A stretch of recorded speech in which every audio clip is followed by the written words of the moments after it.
está habiendo más gente trabajando en el sector textil. Hay un grupo de empresarios que ha aguantado todo el periodo duro que han tenido, que han estado trabajando en unas condiciones malas, pero la verdad es que ahora mismo yo creo que a todos les va mucho mejor y se está trabajando bastante más en el sector textil. Así que, obviamente, yo creo que hay huecos, que hay espacios para poder trabajar conjuntamente o en coordinación con los empresarios que ya están y espero que las jornadas sirvan precisamente para eso, ¿no? Para animar a la gente que esté decidido a trabajar dentro del texto. Que paséis buen día y gracias. Gracias.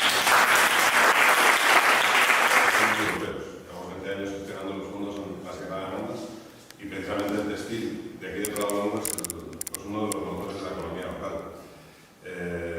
Hemos vivido toda la evolución, llevo 20 años aquí y cuando veníamos a Pradolongo no veíamos a nadie por la calle, estaban todos en casa haciendo calcetines y era una industria muy valiente.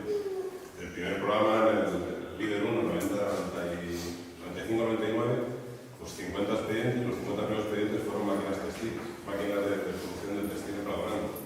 Teníamos una base de datos de más de 50 empresas. Arriba hay 9 puestos de coworking para emprendedores que quieran instalarse y luego arriba hay otra sala para estudiar en su día o para hacer otro tipo de actividades. Así que a vuestra disposición y por lo que queráis. Como ya he visto el programa, algunas personas habéis visto el programa anterior donde ponía que tenemos que hacer. Es una vinculada al sector de la lana con Javier Benito y Esther Chamorro y Martín, que está comiendo su fibra, en las que nos van a mostrar en la primera ponencia su proyecto vinculado a la lana, que también tiene mucho que ver con Pradolongo, que también ellos han hecho contacto con Pradolongo para poder trabajar sus productos.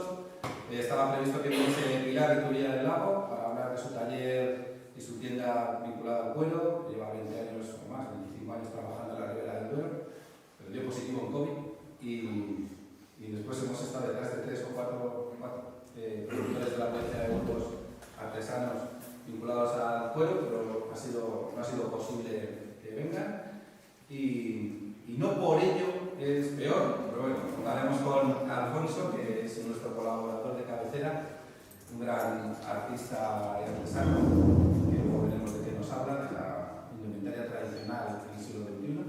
Y por último tendremos a Daviña, que viene del otro lado de la sierra de la demanda, desde San Bernardo de Yagüe, con prendas tan innovadoras, digo, como bañadores, ¿no? Porque la gente con la que hemos hablado estas semanas decía, ¿no hacen bañadores en Soria? Sí, Soria también la gente se baña, ¿no?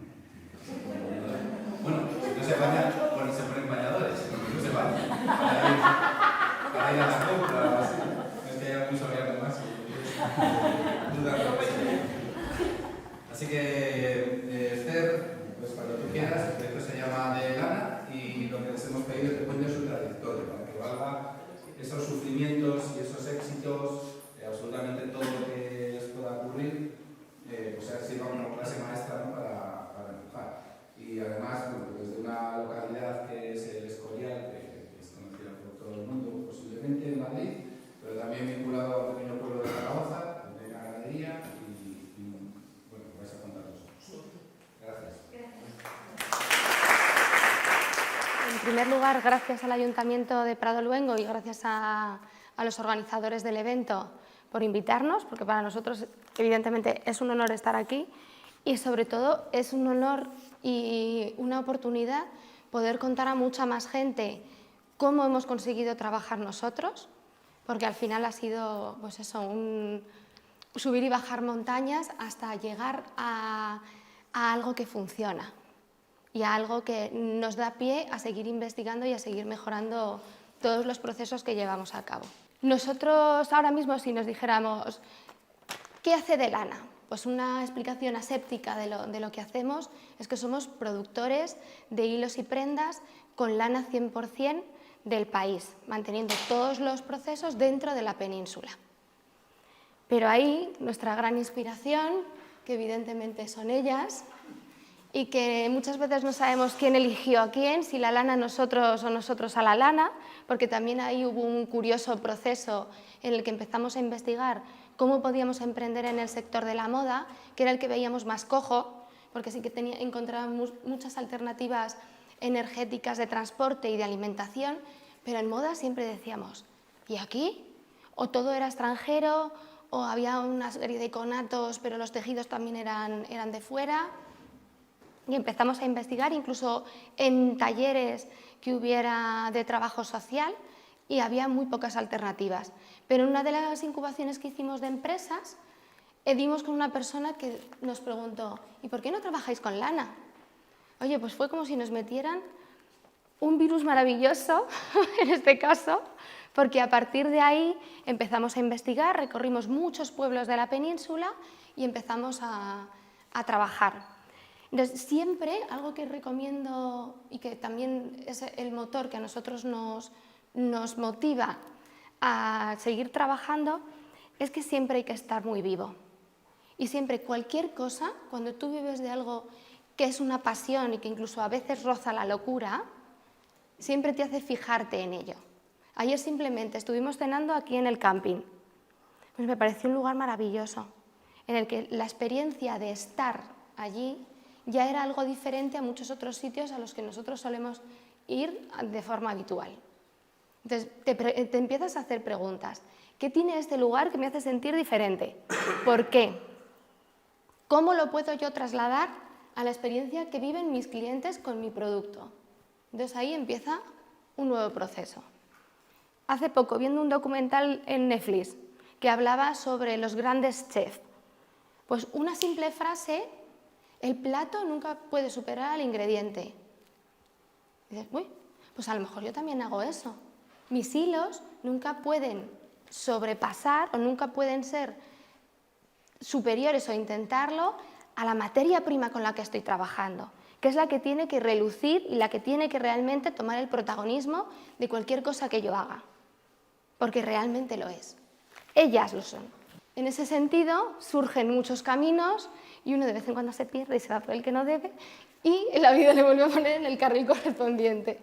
Eso nos ha pasado muchas veces y ahora mismo, si tuviéramos que decir cómo nosotros trabajamos de una forma fidedigna, hablaríamos que obtenemos lana de una forma diferente, que ahora os comentaré también, la transformamos, elaboramos el producto, lo comercializamos y lo ponemos en valor y promoción con actividades como esta hoy aquí, por ejemplo.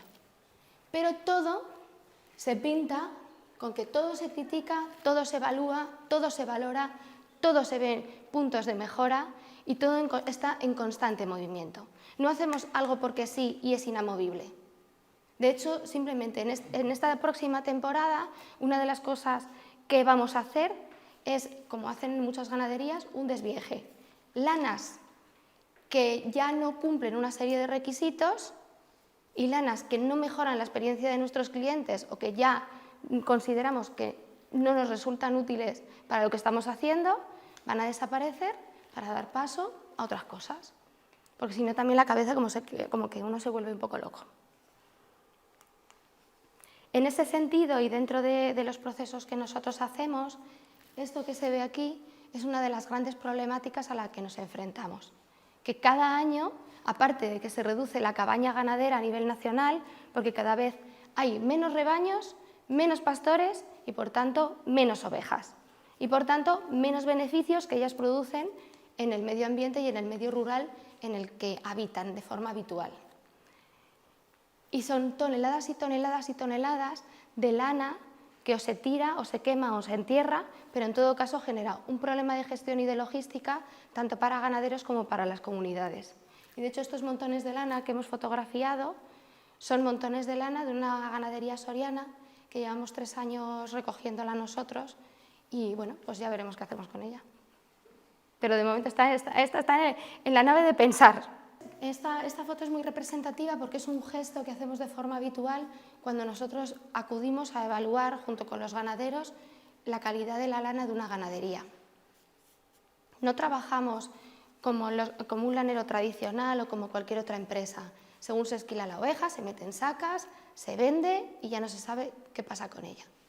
Nosotros acudimos a las ganaderías, nos sentamos con los ganaderos, les preguntamos qué quieren ser de mayores, qué quieren hacer con su lana, qué esperan de su lana, qué quieren que pase en los próximos años y qué están dispuestos a apostar por ella, qué están dispuestos a cambiar para que realmente su ganadería se convierta en una ganadería de doble aptitud, leche y lana o carne y lana.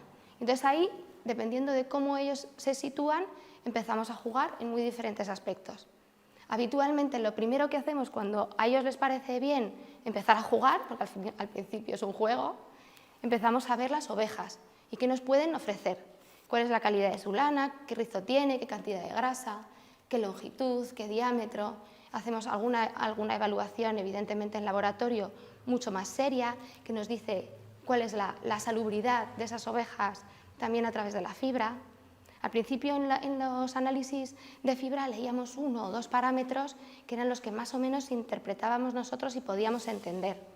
Ahora somos capaces de ver muchas más cosas e incluso de atajar algunos problemas de raíz o ver y negociar efectivamente hasta dónde estamos dispuestos a llegar.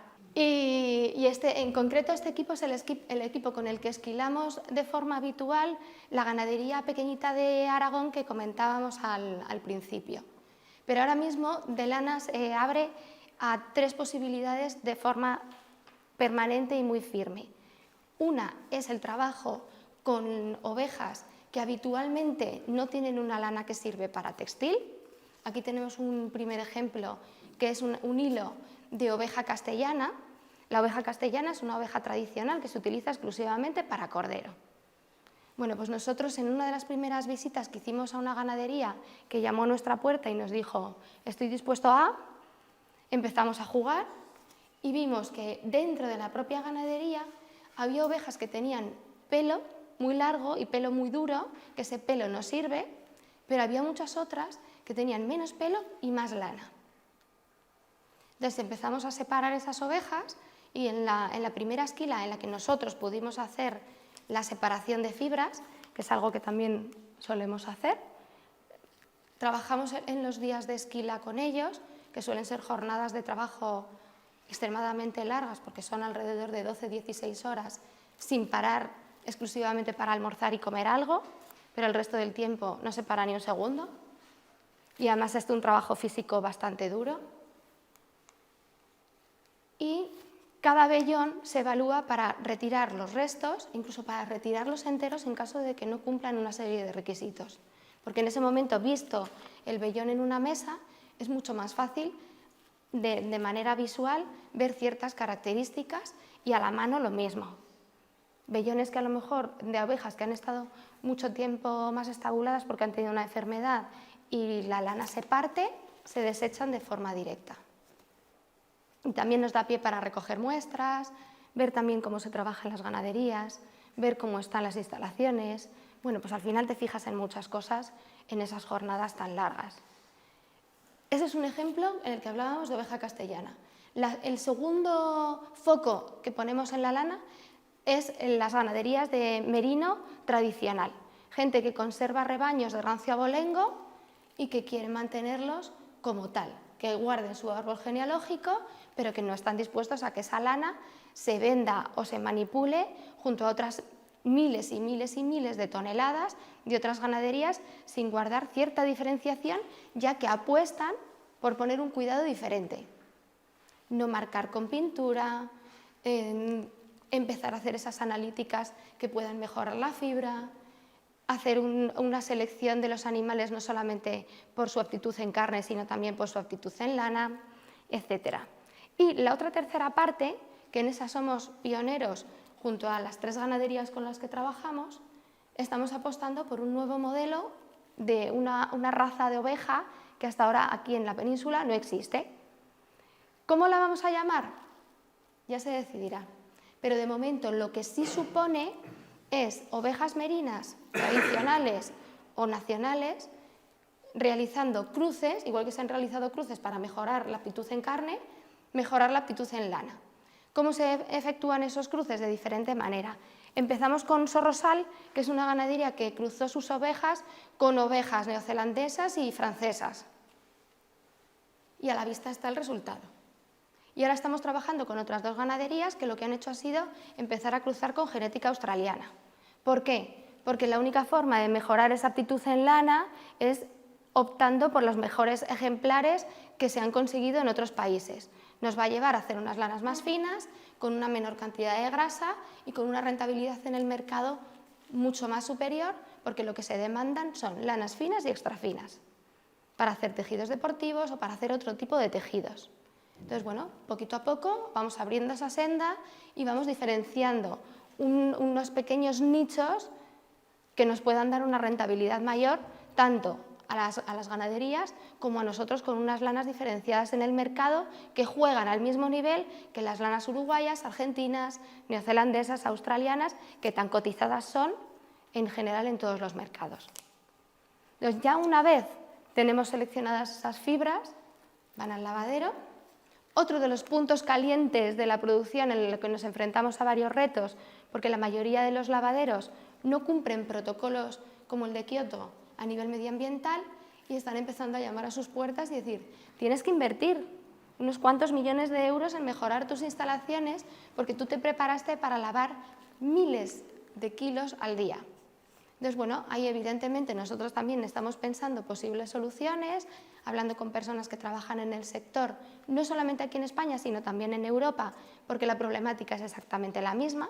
Pertenecemos, para mantener ese contacto, a una asociación de defensa de las lanas locales en Europa y al final, bueno, pues vamos encontrando pequeñas soluciones que pueden ser viables a largo plazo, que es de lo que se trata.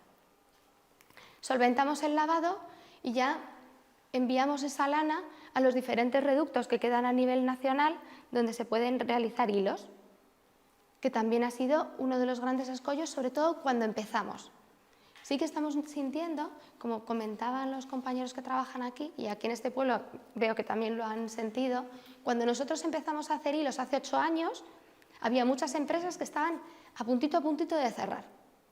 Se mantenía a lo mejor trabajando una persona jubilada y alguien en activo, alguien que había trabajado con ellos toda la vida y que les daba pena despedirlo y alguien de la familia, pero ahora todas esas empresas han vuelto a retomar un poco el vuelo sin llegar a tener a lo mejor los 50 trabajadores que tuvieron en su mejor época de esplendor, pero ahora mismo mantienen 5 personas en activo, se han incorporado hijos, se han incorporado personas que habían sido despedidas en momentos de baja producción y tienen pedidos a nivel nacional bastante interesantes, incluso de algunos países cercanos, cosa que nos alegra mucho y no nos facilita en este momento muchas veces nuestras pequeñas producciones, pero significa que las cosas van marchando y que a largo plazo tienen una viabilidad diferente a la que tenían hace unos años.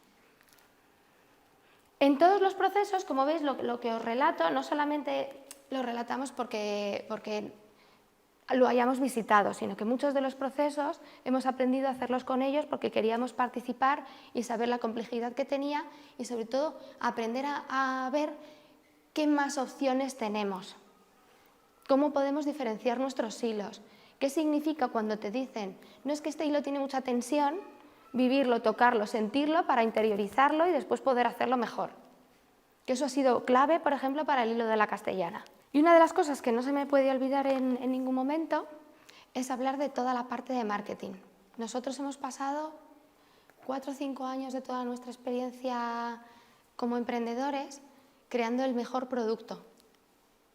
Dentro de que siempre es necesario partir de algo más pequeño, de algo que te sirva como un vehículo para empezar a hablar de tu proyecto, empezar a hablar de tu idea, de lo que quieres hacer y que se comience a vender y empieces a tomar contacto con quién es tu cliente, nosotros nos centramos mucho en el mejor hilo, el diseñar prendas, cómo vamos a hacer los colores para que tengan un impacto, pero nos olvidamos en gran parte de algo fundamental, cómo íbamos a llegar a ese cliente y cómo nos íbamos a mostrar a él.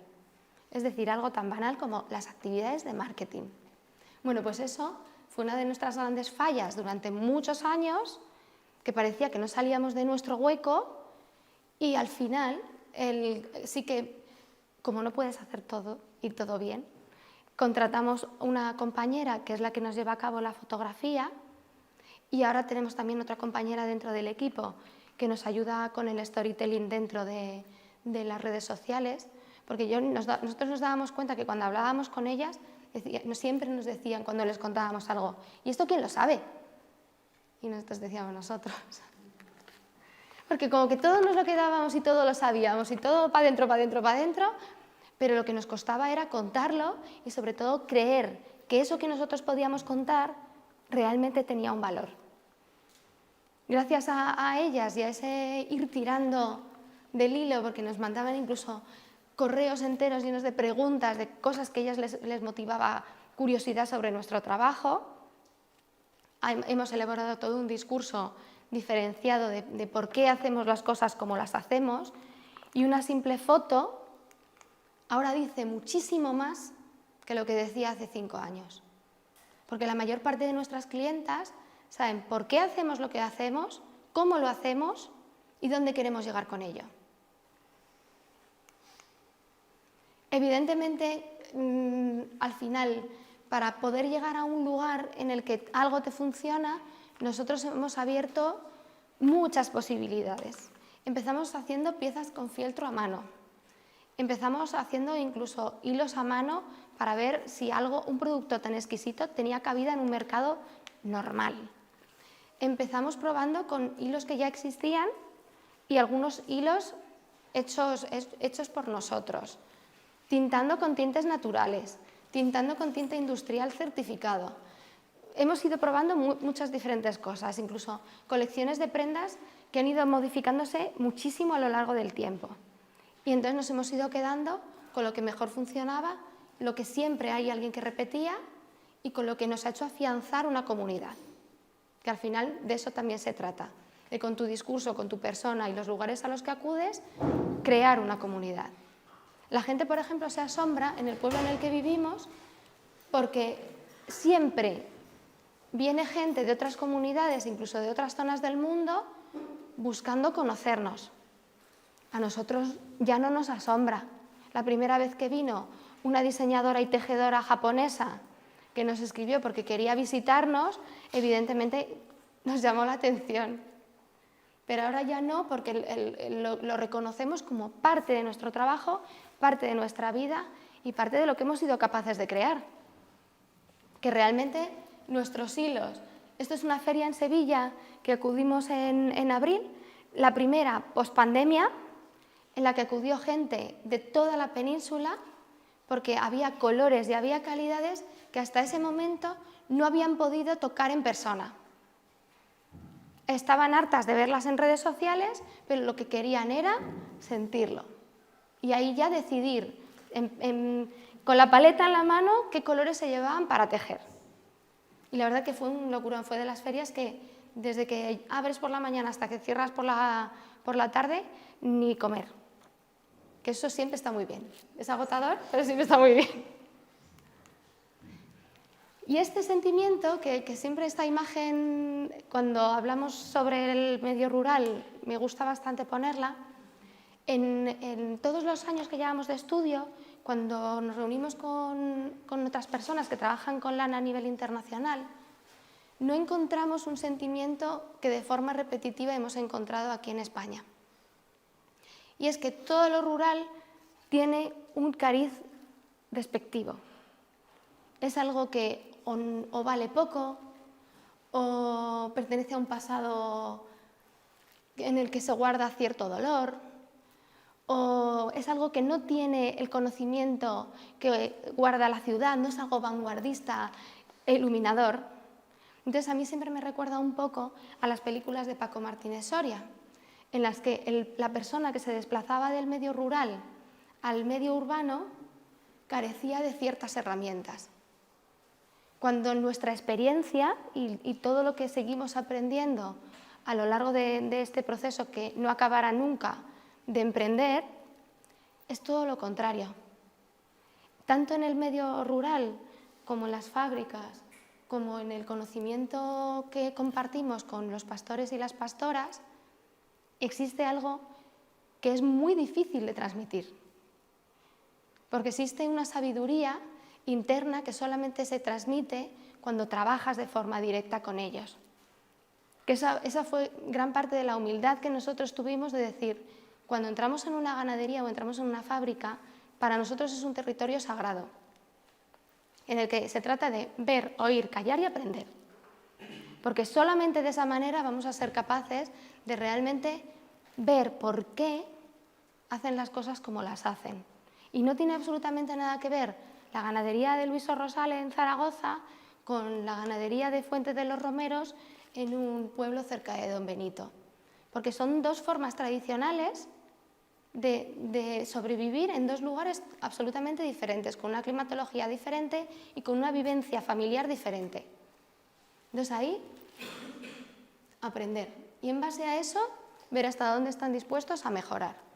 Y eso me imagino que se comparte con muchos otros emprendimientos, que uno tiene una idea, que quiere a lo mejor hacer unos calcetines diferentes, pero primero tiene que aprender por qué se trabaja en ciertas fábricas de esa manera y aprender a jugar para llegar a su producto ideal, por así decirlo. Nosotros tenemos que explicar por qué nuestro producto no está tratado químicamente, por qué nuestro producto tiene cierta rabia cuando lo tocas, o por qué elegimos no hacerle nada a ese producto.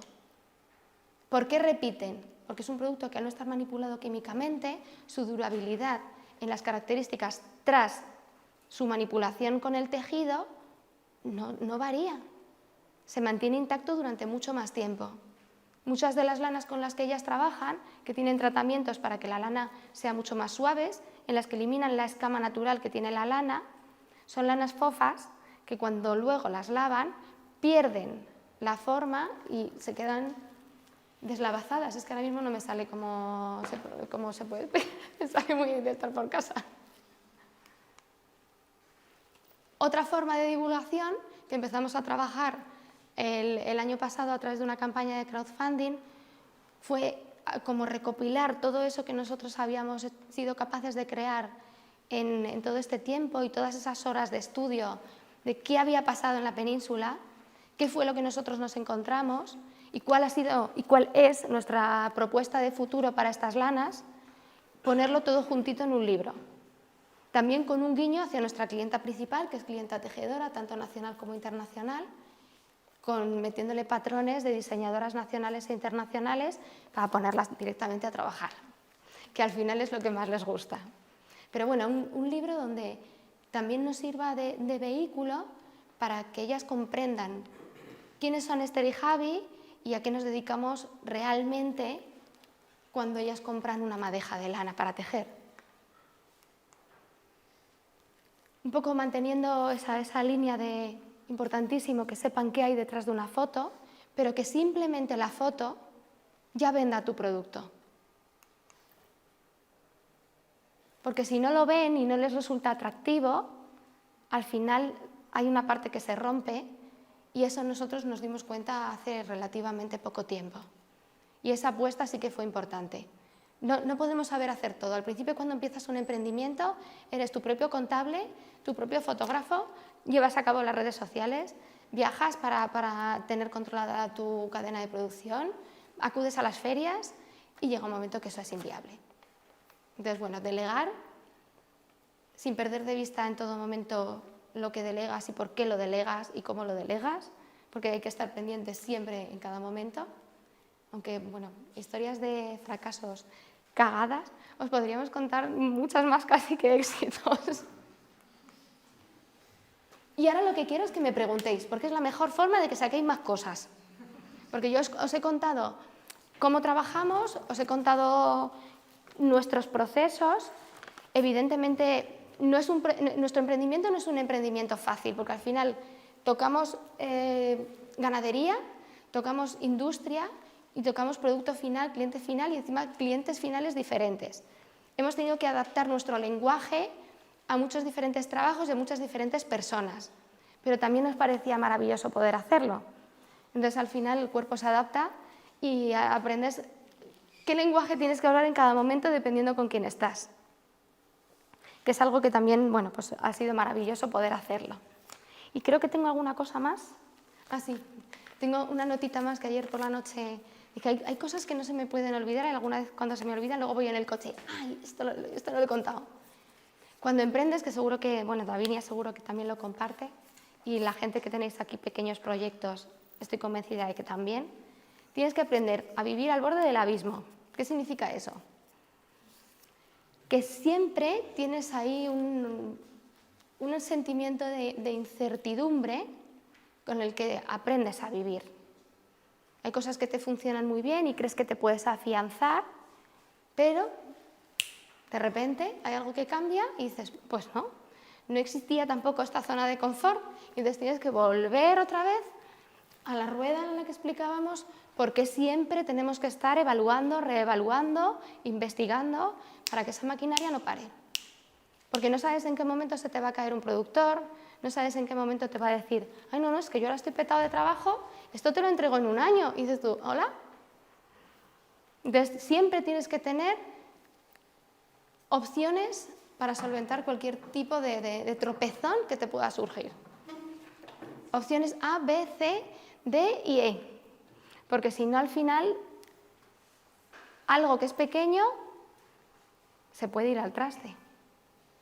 Entonces ahí siempre estar pensando, y nosotros no nos hemos salido de nuestro nicho lana, porque nosotros no hemos dejado de trabajar solo con lana en ningún momento. ¿Visiones de poder trabajar con otras fibras? Pues nos apetece. Tenemos contactos que trabajan con algodón en la península, se nos arriman mucho y nos gusta mucho otro tipo de fibras que están surgiendo en la península, pero no ha llegado el momento. Queremos afianzar lo que estamos haciendo para que los siguientes pasos por lo menos sean más fáciles de lo que han sido hasta ahora. No cueste tanto trabajo empezar. Sorrosal, la primera producción, fue una producción de 74 kilos de lana, que viajó a lo largo de Europa por varias hilaturas y por varios lavaderos, porque en una de las hilaturas donde nos iban a lavar y a hilar, una de las personas sufrió un accidente muy grave y tuvieron que cerrar durante un tiempo.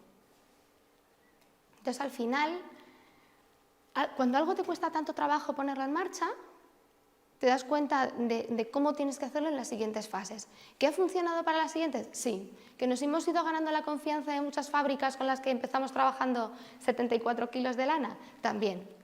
¿Por qué? Porque ahora con ellos somos capaces de llegar a acuerdos y decir, hazme 4.000 kilos que yo te los vendo en un año. Confía en ese trabajo porque lo vamos a hacer bien. Y de hecho luego preguntas y dices, ¿estáis contentos? Y te dicen, sí. Y entonces ahí todo rueda de una manera diferente.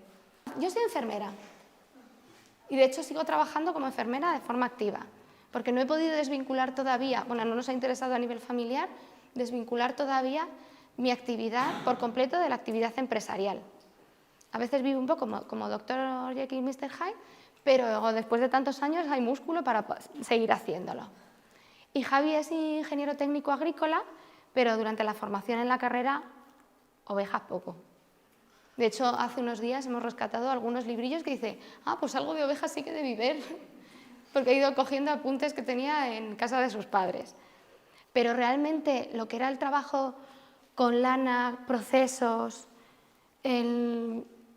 vicisitudes pequeñitas de cómo se manufactura y cómo puedes mejorar esos procesos, ha sido todo aprendizaje puro y duro de estar y probar y sentarnos a dialogar sobre inspiración para crear las paletas de color, ponerles luego nombres originales que también susciten curiosidad para las tejedoras, aprender a diseñar patrones, qué medidas tienen que cumplir, qué requisitos necesitan que cumplan los patrones para que se puedan fabricar en máquina, afinar todo eso para que no tengas que hacer 10 prototipos antes de llegar a la prenda final, porque se pierde mucho tiempo y mucho dinero.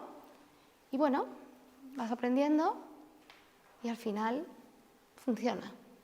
Pues, por ejemplo, la hilatura de calcetín, que hemos hablado en alguna ocasión, es uno de los retos, porque no queremos mezclar, queremos que sea un hilo 100%, o ver con qué podríamos mezclar, pero que cumpla una serie de requisitos dentro de la moda sostenible más exigentes de lo habitual. Entonces ahí llevamos años y años y años viendo a ver qué torsión sería la perfecta, que no se rompa, que los refuerzos funcionen, porque es verdad que es mucho más delicado un tejido de lana 100% para calcetín que otras prendas. Sí, A ver, seguridad económica, no a ver, nuestro emprendimiento es en pareja, que eso es algo clave. Y de hecho, al principio cuando nosotros empezamos a emprender, parte de mi sueldo iba destinado de forma exclusiva a local, materiales, ferias y puesta en marcha de lo que nosotros queríamos hacer. Luego con el tiempo hemos tenido rachas en las que a lo mejor entraba parte de sueldo de Javi y mantenía mi sueldo. Y ahora sí, estamos a punto en ese momento en el que yo puedo empezar a reducir para meter más horas al emprendimiento y empezar a desvincularme un poco más del trabajo principal, por así decirlo, el trabajo económico principal. Pero sí cuesta. Entonces, siempre para emprender cualquier cosa o tienes un colchón que te permita apoyarte cuando las cosas no van tan bien o que te permita realmente lanzarlo con todo lo que conlleva de una manera lógica y que tenga un impacto económico desde el principio positivo, o tienes que jugar con diferentes opciones. De hecho, conocemos muy poca gente que emprendimientos desde cero los mantenga sin tener una doble actividad. Entonces, al final siempre te mueves. Ojo, que yo en mi profesión, y más después de estos 2 años que han sido muy divertidos, me gusta, pero el nivel de exigencia en muchos aspectos es absolutamente diferente, que no lo puedo comparar con algo que creo yo con mí misma y que es mi pasión. Que cuando vamos a ver ovejas yo soy feliz y cuando me meto en el hospital hay muchos días que tengo que respirar 3 veces. Entonces, bueno, es que son 2 mundos tan diferentes, pero sí, reconozco que al final sí. De momento nos movemos entre 2 aguas y Javi sí que mantiene esto como actividad principal. Entre otras cosas porque a nivel logístico sería imposible. Y siempre un emprendimiento compartido, aunque no tiene por qué ser en pareja, pero siempre compartido se lleva mejor. Y si no, siempre hay que buscar a alguien que te escuche. Porque momentos bajos hay muchos. De hecho, hay más momentos bajos que altos. Es muy raro mantenerse ahí. No. Lo normal es que todo cueste mucho esfuerzo, que tengan muchos momentos en los que lo pasas realmente mal, porque no sabes cómo solucionar un problema, porque no sabes cómo te va a ir con una apuesta en la que estás metiendo mucho esfuerzo.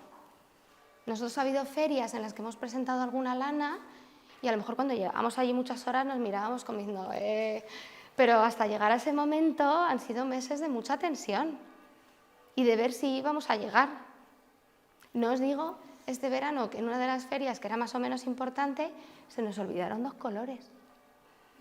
Nos los dejamos allí, colocaditos. No los metimos en las cajas. Y cada vez que nos preguntaban, por dentro estaba diciendo, ¡me cago en la leche! Pero bueno, son cosas que pasan porque somos humanos. Al final sí que ganas dinámicas de trabajo en la que te haces listados de lo que te tienes que llevar en las ferias, te haces listados de tal, para que no se te olvide absolutamente nada, porque llegar y decir, pues se me han olvidado las luces, pues da mucho coraje, aunque también puede pasar, o que se te olvide el cable de cargar el TPV. Por eso os digo que podemos pero al final es verdad que no estás solo y que luego en esos sitios siempre te apoyas con el resto de la gente y bueno, pues no deja de ser también una comunidad que se ve en el mismo lugar que tú. Pero sí, de momento mantenemos mi actividad al 70% para que sea más sostenible a nivel familiar, que no tiene nada que ver a nivel familiar con a nivel económico de la empresa.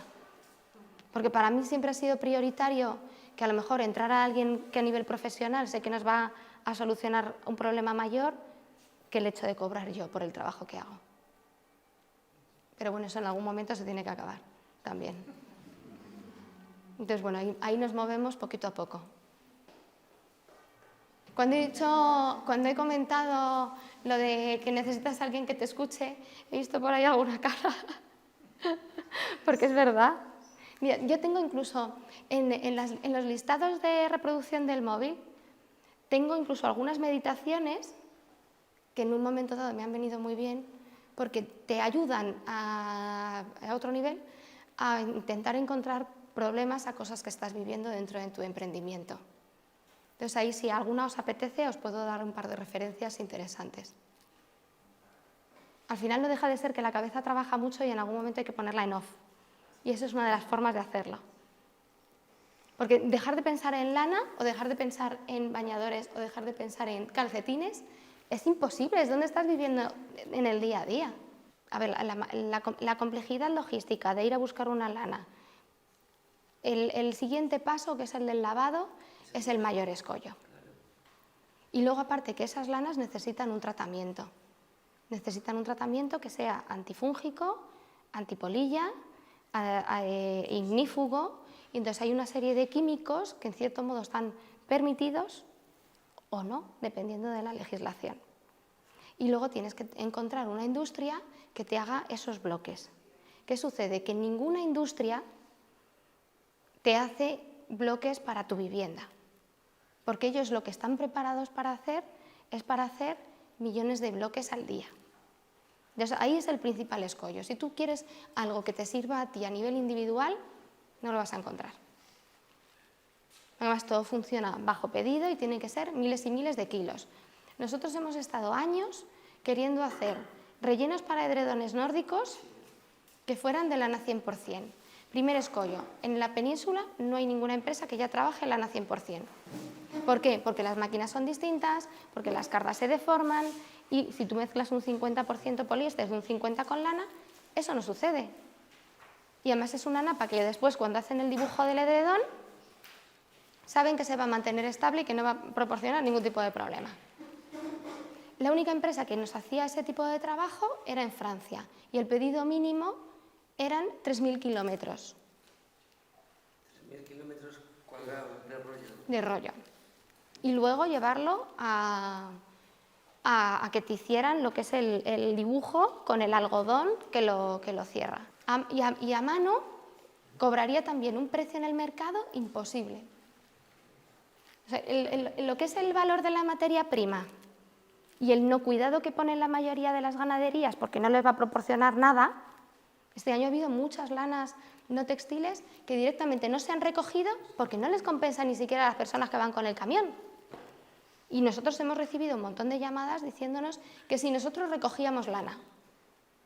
Y les explicábamos que nosotros no trabajamos a día de hoy así, que nuestro modelo de trabajo es diferente, pero que estaríamos dispuestos a sentarnos con la asociación o grupo de ganaderos para ver otras opciones.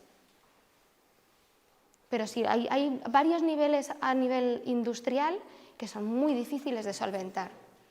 Hay incluso, te comento esa empresa sobre todo porque es de las pocas que ha conseguido meter su producto dentro de catálogos de arquitectura. De catálogos en los que un arquitecto que va a hacer una construcción es capaz de decir, pues puedo contar con este material. Porque eso es otro escollo, que cumpla una serie de requisitos como para que pueda ser seleccionado dentro de los materiales para esa actividad. Vale, el mulesing en la península no se practica porque no es necesario. Se practica en otros países en los que hay grandes extensiones con grandes cabañas de cientos de miles de ovejas. Entonces lo que sí hacen es que para que no se dañe la lana practican una serie de cortes en los cuartos traseros para que no se introduzca una mosca que parasita dentro de los pliegues de la lana.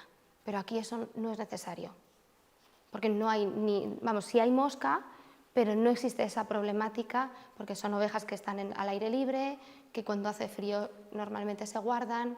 No existe esa problemática y de hecho es una práctica inexistente en la península.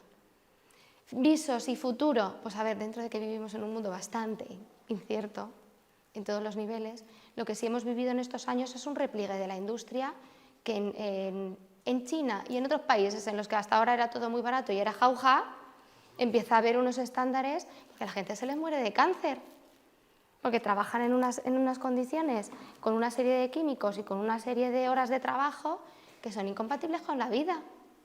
Entonces dicen, va a ser que te lo tengo que cobrar más caro porque tengo que empezar a cuidar mi población y tengo que empezar a cuidar qué es lo que estoy haciendo.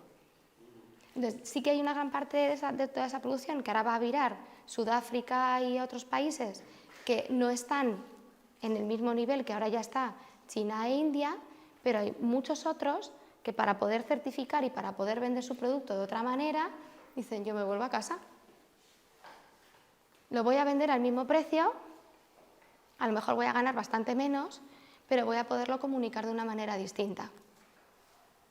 Entonces ahí sí que estamos viendo que hay mucha industria que está volviendo a la península, poquito a poco, porque además hay muchas cosas a revitalizar que hasta ahora habían estado paradas, cosas que hay que modernizar, pero yo quiero mirar al futuro con buen ojo, y como consumidora también lo hago. Cuando encuentro proyectos en la península que creo que merece la pena apostar por ellos, tienes que rascar un poco, porque algo que te venden como de la península, luego resulta que las plataformas vienen de China, las gomas de no sé qué también, y entonces ya dices, bueno, has puesto la firma en la península. Pero hay mucho que aprender también. Entonces siempre como consumidor hay que ser muy crítico y buscar, y de hecho yo es algo que les enseño a mis clientas, que por favor que busquen y que me pregunten. Nosotros tenemos canal online, tienda online a través de nuestra página web, abierta 24 horas, y luego tenemos una pequeña tienda en San Lorenzo del Escorial, en el centro del pueblo, fácil también de encontrar, y siempre acudimos a ferias a nivel nacional e internacional, lugares que son de interés. Principalmente suelen ser ferias para tejedoras, ferias de knitting, pero también hacemos alguna feria de moda chiquitita que nos parece acogedora. En Navidad nos solemos mover a algún mercado de Navidad que también tiene cierto encanto. De hecho, ha habido años que hemos querido ir al mercado del acebo, que se celebra en Oncala, en Soria. Bueno, pues lugares que nos parece que nuestro producto encaja en un ambiente como ese. Pero sí, lo que más vendemos y lo que más solemos promocionar y lo que normalmente nos resulta más cómodo tanto a consumidor como a nosotros es tienda online. Muy bien, pues muchas gracias. A vosotros. Bueno, pues como bien dice Roberto, yo estoy un poco desubicado, porque sí que es verdad que he sido el tercero, no, el quinto plato ya. Es decir, por favor, vente, que pasa esto. Y realmente no me ha dado tiempo a preparar nada, o sea que lo que yo voy a poner ahora me lo estaba haciendo Juanjo, porque esto fue todo del jueves, viernes, sábado, y tenía que entregar ayer unos encargos, unos vestidos para Poza de la Sal, y luego tenía por la tarde un concierto de música tradicional en un pueblo que se llama Arroyuelo, al lado de Trespadern. O sea, que no me ha dado tiempo a nada directamente. He cogido lo primero que tenía en casa, que no tengo de nada, porque yo lo que hago son reproducciones de indumentaria tradicional.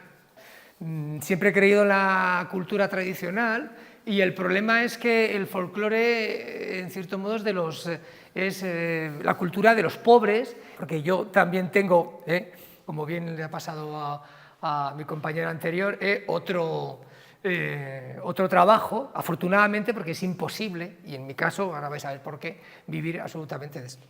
Hasta el punto que yo tengo un carnet que ya no vale absolutamente para nada, de la Junta de Castilla y León como artesano, y resulta que ahora, de medio año para acá, para Castilla y León los artesanos no valen absolutamente para nada, solo sirven los talleres.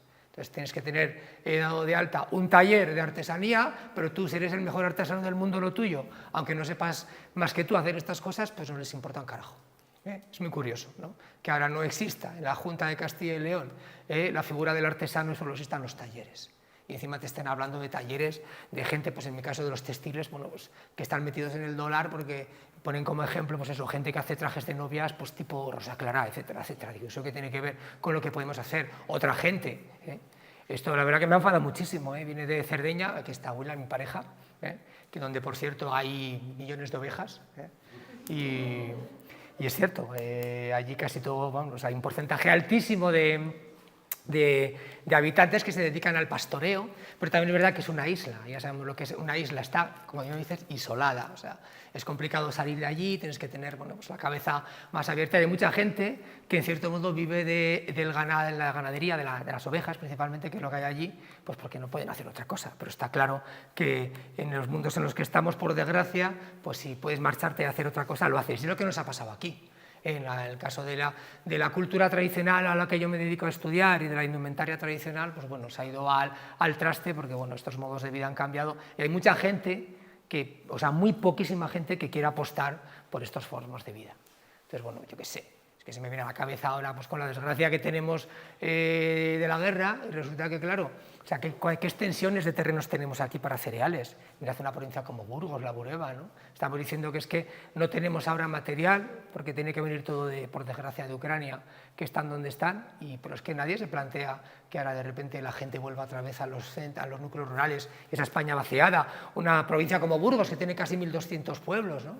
Y que resulta que podría dar tantas cosas que tendríamos que autoabastecernos, ¿no? Y no tener que estar pendientes de otro país que desgraciadamente está como está y eso no se va a solucionar, ¿no? Y nadie se lo plantea, no hay ningún gobierno, no hay ninguna junta, no hay nadie que se plantee que volvamos a estas cosas, ¿no? En este caso de la ganadería. Y en el caso mío de la indumentaria tradicional, pues es muy complicado. ¿Por qué? Pues porque de entrada ayudas no tenemos ninguna, ¿eh? Como ejemplo, pues esto primero que os he sacado, que lo llevo en el bolso pues, de recuerdo y me hace mucha ilusión, pero ya no me vale absolutamente para nada, ¿eh? Pero absolutamente para nada. Es decir, ya puede ser el mejor alfayate, como dice Roberto, del mundo, que eso no existe. Yo empecé hace muchísimos años con el mundo de la indumentaria y de la cultura tradicional, como todo el mundo en el folclore, ¿eh? Que estamos en un grupo de danzas y entonces decimos, bueno, pues venga, nos gusta bailar la jota, pues ya está.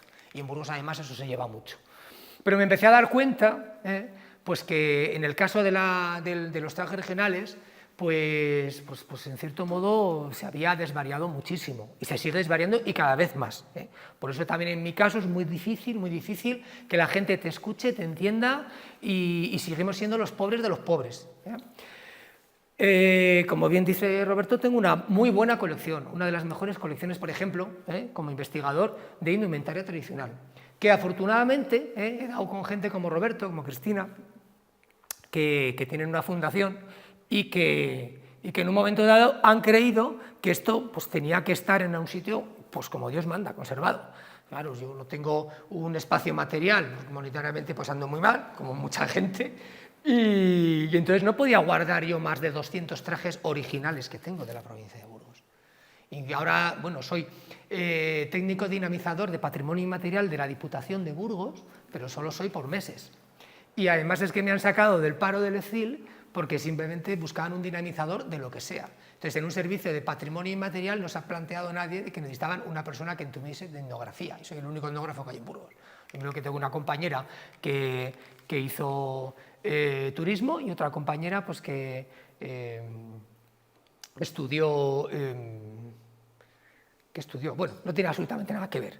Y llevaba el servicio funcionando 2 años. O sea que es curioso que en un servicio de patrimonio inmaterial, de etnografía, no se piense que es que hace falta un etnógrafo que conozca la cultura tradicional, pues por lo menos de primera mano, ¿no? Y eso es lo que nos pasa. Yo, por ejemplo, cuando falleció mi abuela, que es donde tenía yo guardada en su casa la colección, porque lo típico, la familia es lo que siempre te apoya, y los primeros, pues no sabía qué hacer con esta ropa, y fui a la Diputación. Entonces no trabajaba allí, pero yo era conocido porque siempre he trabajado, tengo 53 años y bueno, pues llevo haciendo trabajos de estudio, de etnografía, etcétera, desde prácticamente los 20 años, empecé antes, pero ya con 20 años, y aun conociéndome, etcétera, etcétera, pues por ejemplo me dijeron que es que no había un espacio de 10 metros cuadrados para poderme ceder, para poder almacenar esto. O sea, siempre ha sido muy complicado. Cuando alguien llega o te pide una exposición, pues de repente dicen, ¡ay, sí, los trajes regionales! Pues mira qué bonito, lo cuelgas en una percha. Yo creo que lo cuelgas en una percha. ¿Pero usted se ha pensado lo que hay aquí?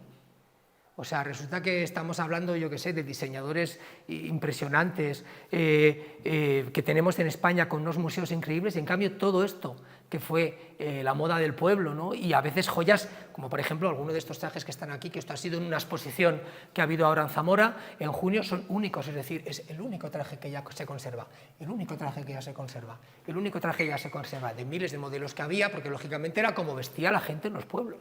Es decir, ahora lo estamos viendo como que la indumentaria tradicional es, venga, eso que nos vestimos para hacer las jotas y como reina de las fiestas de mi pueblo, y resulta que es que así es como vistieron nuestros antepasados, una moda que nos decidió importantísimo, pero eso no cala en las instituciones, no les importa.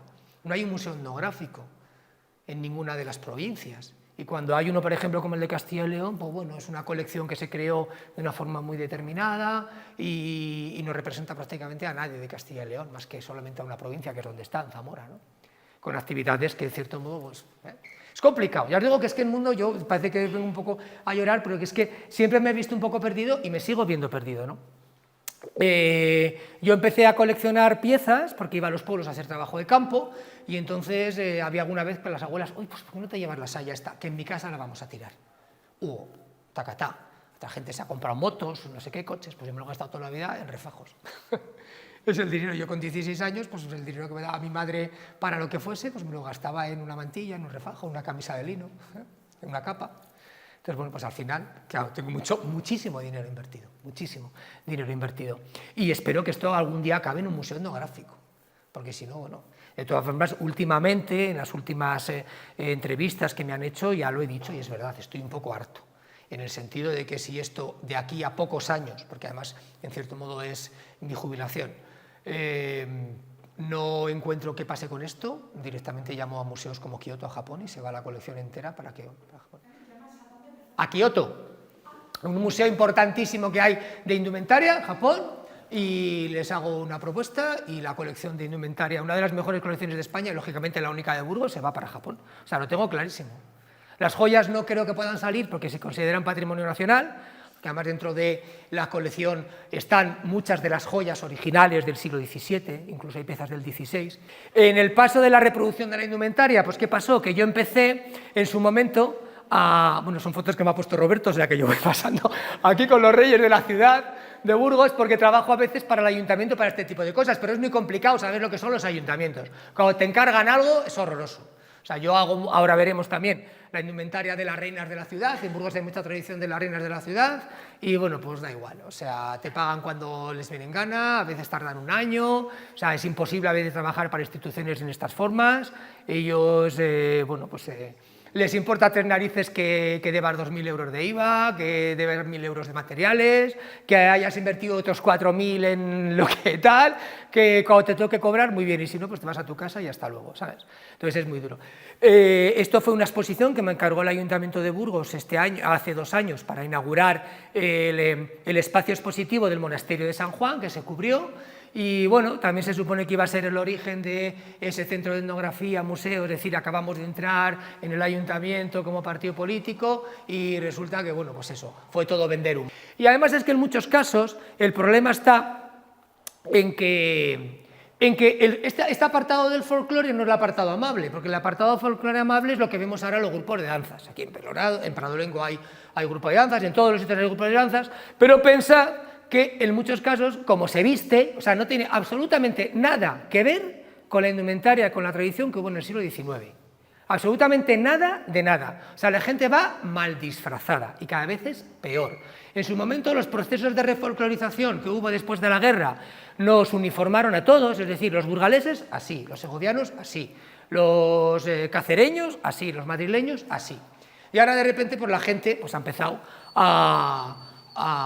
yo qué sé, a entender las cosas como las entiende y entonces, bueno, pues ahora ya se mezcla absolutamente todo. Entonces, la gente es muy autosuficiente en este sentido y más en una provincia como Burgos, porque por ejemplo, yo qué sé, o sea, tengo amigos indumentaristas en Valencia, en Aragón, y allá hay locura con esto, ¿no? Mucha gente acude a talleres y a centros.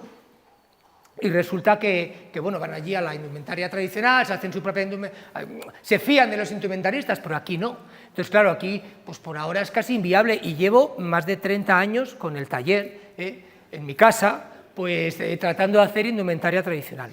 No sé, si ahora surge un trabajo un poco más constante, que creo que sí, pues quizás con mi pareja, con William, nos lo vamos a plantear, pero estamos hablando de que son 30 años tratando de hacer un taller de indumentaria. Mirad, estas son las reinas de la ciudad, todos los años me encargan los vestidos que se les regala a las reinas, estoy con el alcalde y la concejala en su época de cultura, y esas son las damas. Es algo de lo que yo reproduzco en el taller, porque me parece interesantísimo y muy importante que la indumentaria se reproduzca lo más fielmente posible. Pero ya os digo que esto, en cierto modo, le interesa a muy poca gente, y a los políticos les interesa que se vendan otras cosas. Entonces, en el caso de esta cultura tradicional, pues lo que vemos, lo que nos gusta y lo que en cierto modo prácticamente no hay ni siquiera que conservar porque se mantiene solo es lo del folclore de escenario. Las jotas de los grupos de danzas, que como os digo, en un 95% de lo que estáis viendo en un escenario es todo un ballet folclórico creado de 50 años para acá. Ni las formas de baile, ni las formas de la música, y mucho menos los trajes, que encima además fueron los primeros sacrificados. ¿Por qué? Pues porque molestaban para el baile. Si entonces la gente, por ejemplo, las mujeres bailaban de una forma muy elegante, llevaban mucho peso en las sayas y tal, pues ya cuando empezaron a subir la pata, porque había que bailar la jota, como nos decía la sección femenina, pues todos los refajos sobraban, había que quitar telas y materiales, y eso también ha sido muy complicado, porque luego a la hora de reproducir indumentaria, pues menos aquí en Prado Luengo, y también muy complicado, encontrar la tela que tú quieres en un momento dado con los colores originales, etcétera, etcétera, porque siempre se ha hecho el mismo color del rojo, el mismo color del verde, un amarillo que no tiene nada que ver, ¿sabes? Cuando Santiago empezó a hacer diferentes tintadas es porque yo, por mediación de una tela de una tienda de Burgos, que es la que me surte y que afortunadamente me deja coger el material que yo necesito y no me tengo que cargar eso con 100 metros de una tela que yo no tengo sitio para ponerlo. Y ahora es todavía muchísimo más complicado porque ahora los acabadores, sea donde sea, lo que dices tú, te exigen 1000, 2000 metros, no puedes invertir 2000 metros en algo que vas a utilizar 10 metros como mucho y vas a tener tú ahí hasta que alguien te encargue o decidas hacer otro vestido o otro traje que tenga esas características. Es muy complicado, porque además a mí, por ejemplo, mirad, tanto estos vestidos, los de las damas, estos serían las damas de las fiestas, estas son las reinas. Esto fue un estudio que hice sobre la indumentaria de las nodrizas del Palacio Real de Madrid, que es muy curioso, que eran burgalesas. Está ahora con la idea de que eran siempre de Cantabria, las pasiegas y tal y cual, y no. En el palacio criaron las burgalesas y se vino desde el siglo XVIII aquí a por ellas, y es muy curioso porque habéis pasado por un pueblo que se llama Ibeas de Juarros, pues la primera nodriza que lleva Carlos III para amamantar a uno de sus nietos, el infante Carlos, Luis Carlos, el que dio el nombre al carlismo, pues viene ella, que era una hidalga burgalesa, era del pueblo, ella va vestida de guapa, con su traje del domingo, lógicamente, la llama para palacio, porque tenía que ir a dar el pecho a un infante, y va con su traje, y le gusta tanto a Carlos III que dice en un documento que yo encontré: quiero que a mis nodrizas se les vista al estilo de las serranas burgalesas. Y así fue hasta Isabel II, donde apareció alguna pasiega, o sea que todas fueron burgalesas. Cuando el ayuntamiento me dice que cambie, porque el traje que había pues no era muy ortodoxo y además decían queremos que sea un poco distinto. Entonces dije, bueno, pues ¿por qué no recuperamos la memoria de las nodrizas de Burgos que no conoce absolutamente nadie? Y con la polémica que hubo en el momento, las visten de criadas, las visten... La gente no entiende de qué va, porque hubo más de 80, más de 100 nodrizas burgalesas en toda esta zona por donde habéis entrado, en Villasur, en Urrez, en Pineda, en Ibeas, en todos los pueblos de alrededor de donde soy yo, toda la zona de los Juarros, en Palazuelos, en Mozoncillo, en los Ausines, y ellas volvían a su casa con los trajes que les hacían los sastres reales y los seguían utilizando. De hecho, uno de los vestidos que hemos visto atrás, tiene una relación muy directa con unas nodrizas burgalesas de 1840, ¿vale? Entonces, ofrezco este proyecto, les parece bien, y bueno, pues es el traje que ahora se hace para la figura de la reina. Y estos, junto con estos que son los tetines, los jefes de danza del ayuntamiento, pues son reproducciones que hice yo en un taller de mujeres desempleadas que me encargó el ayuntamiento. La reina de la ciudad, son fotografías que digo que me ha ido, gracias Juanjo, porque la verdad que... materiales de los que yo me trato de surtir, es muy complicado, como os digo, porque si tú quieres hacer una reproducción de indumentaria tradicional, pues a mí me gusta hacerla siempre con materiales lo más parecidos, claro, es casi imposible. Claro, y decías tú lo de los textiles, claro, es que la lana y el lino, que Burgos era el primer productor de lino de la península, mirad qué curioso, pues resulta que se trabajaban todo en casa. La gente se sembraba su propio lino, por cierto. El martes bajo del pueblo y me dice una vecina, ¿ves que he encontrado lino de mi tatarabuela en casa? Y de repente miro, yo pensé que era un saco. O sea, tengo en casa un saco de 20 kilos de lino que tiene 100 años de semilla de lino, o sea, que es igual algo que ya está totalmente perdido, porque es el lino natural que había por esta zona, el mejor además, Palazuelos era el primer productor de lino para abastecerse, que no era algo que se vendía, y verdad que tengo en casa un saco de 30 kilos de lino. ¿Cuál? Sí, pero yo te digo de lino, de semilla de lino, para poder sembrar lino, o sea, no tejido, que todavía hay muchas casas sábanas que a veces pues, te dan, te venden, con los que trato además de reproducir a veces indumentaria, que no todo el mundo quiere eso porque en cierto modo pesa, etcétera, etcétera, quiere cosas nuevas. Estos son cintas de seda que he tratado de reproducir, que fueron muy normales en la época porque se hacían desde las reales fábricas de seda de Talavera de la Reina y de Valencia, y bueno, se ha perdido. Entonces hay un productor ahora que he conseguido que me haga, y creo, porque él no lo suelta, creo que lo hace en Rusia, y mirad qué problema hay ahora, o sea que ya encima lo que vemos.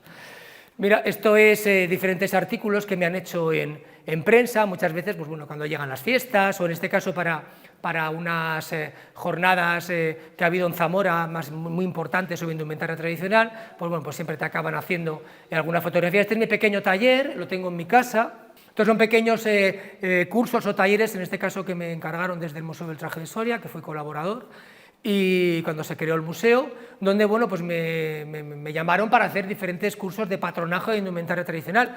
Estos son trajes que yo reproduzco porque es complicado además. O sea, los cortes que había para hacer la indumentaria del siglo XIX son totalmente distintos a los que tenemos ahora. Entonces, claro, hay que tratar de reproducir esa indumentaria de la mejor manera posible. ¿Qué hice yo?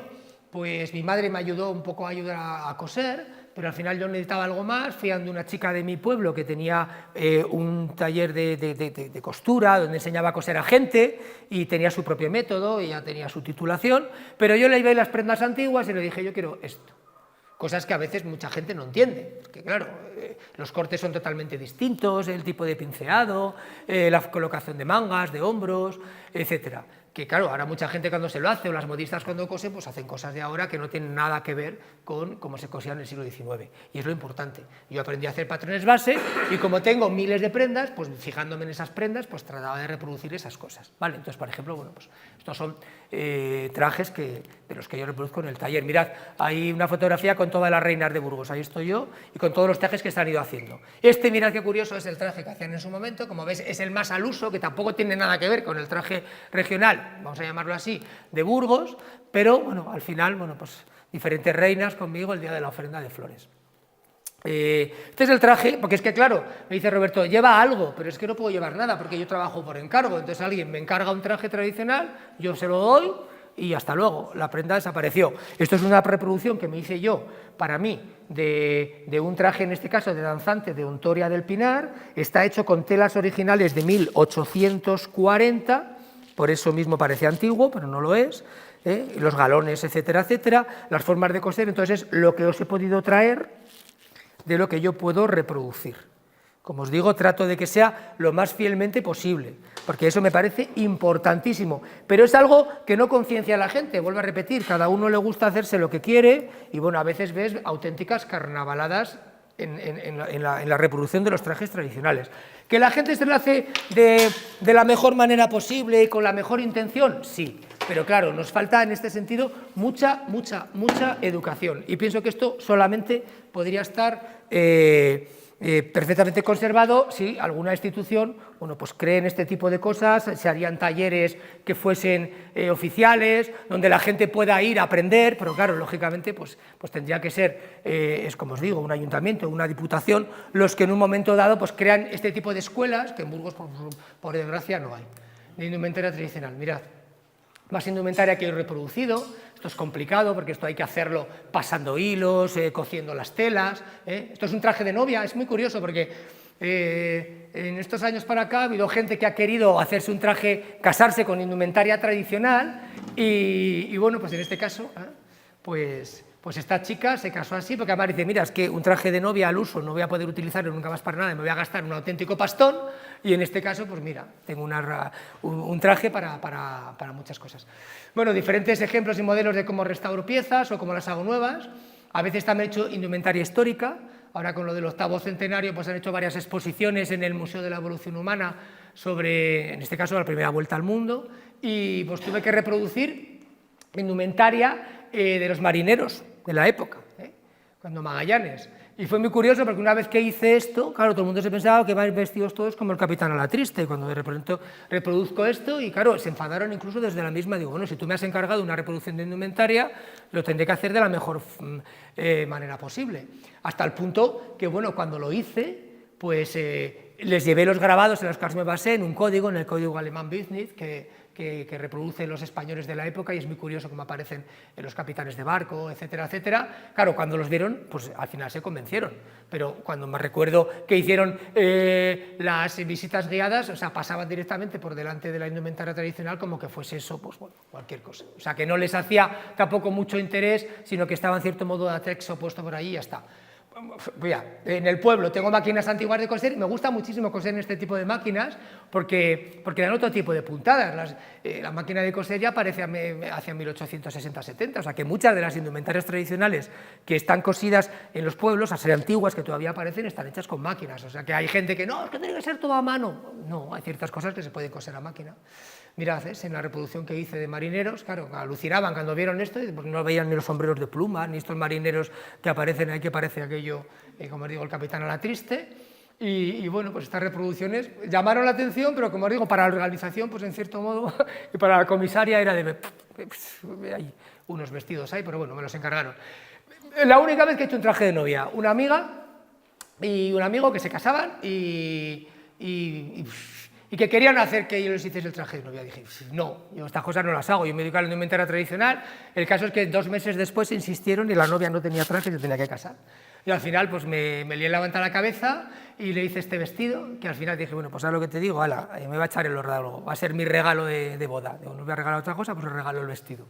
Y aquel año, aquel día, el día que se casó, pues hice yo el diseño y todo, y hice 3 piezas, mirad, pues ella quería algo así para estar cómoda en la... Pero luego yo le hice esta especie de abrigo de encaje, más luego el velo, ¿no?, de un santún.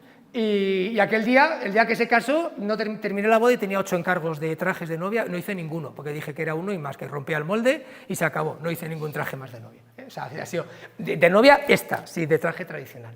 Vale, ahí pues estoy cosiendo... trabajos. Mirad, este es William, mi pareja. Esa es una fotografía de los trajes de su pueblo, de Pirri, que es en la capital, y estos son los trajes que yo le reproduje basándome en las fotografías antiguas. Entonces, como os digo, tengo un premio nacional de artesanía por una reproducción de indumentaria.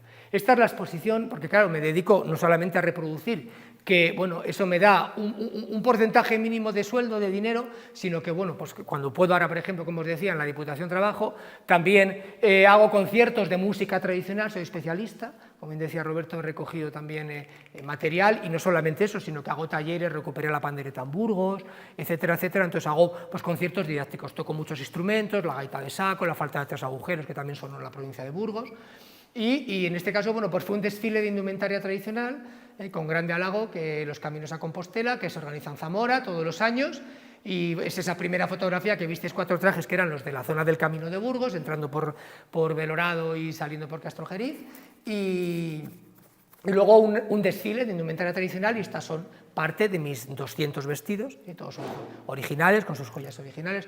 Esto es lo que os digo, bueno, pues que en cierto modo la gente, ¿veis? Todos son piezas originales, ¿no? Lo que en teoría tendría que acabar en un museo y no sé si...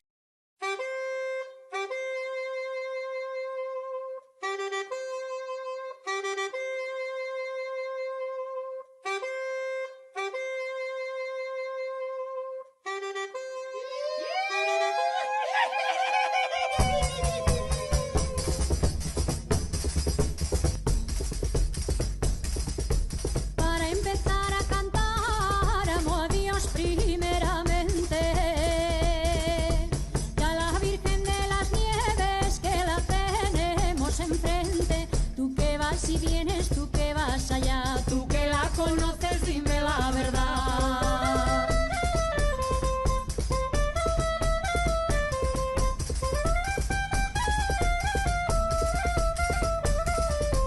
La primera les he dicho, la segunda les diré.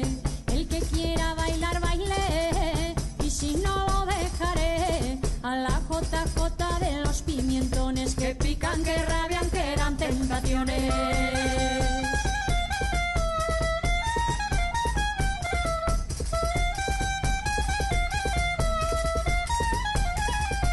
De Trueba bajan los corvos, de Lunada los gabachos, y del río de la Silla bajan los buenos muchachos. Amor mío, ¿cómo no vienes a cumplir palabritas que dadas tienes?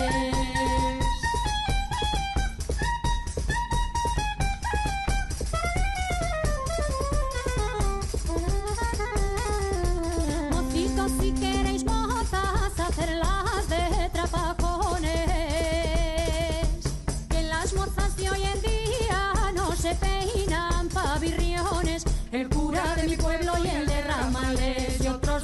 comernos a 4 animales.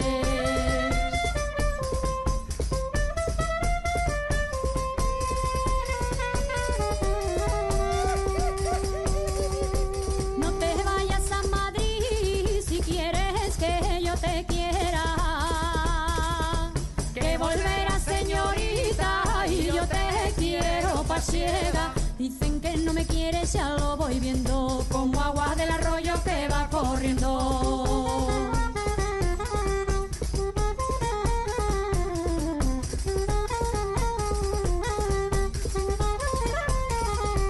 Para cantar viva Asturias, para bailar los gallegos, para brincar y dar saltos, vivan los mozos pasiegos. Eres tonta de noche, tonta de día, tonta por la mañana y al mediodía. No me acordaba, se me olvidaba que también eras tonta de madrugada.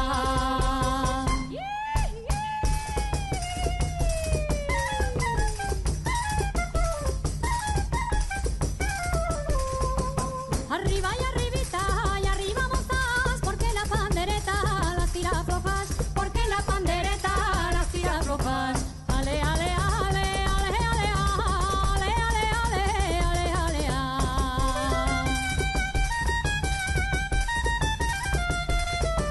Del ruedo de una saya me enamoré yo, de la que la llevaba, que del ruedo no, de la que la llevaba, que del ruedo no.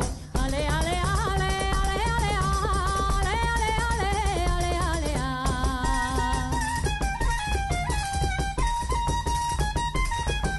Arriba marinero, ronda mi calle, anda y no tengas miedo de noche a nadie, anda y no tengas miedo de noche a nadie.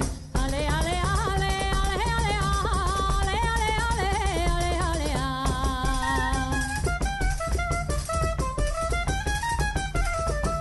Bailalo menudito como alfileres, que bailar hacia arriba no es de mujeres, que bailar hacia arriba no es de mujeres. Ale, ale, ale, ale, ale, ale, ale, ale, ale,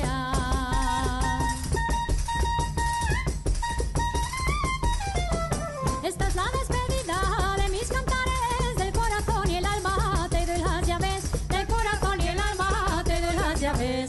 Ale, ale, ale, ale, ale, ale, ale, ale, ale, ale,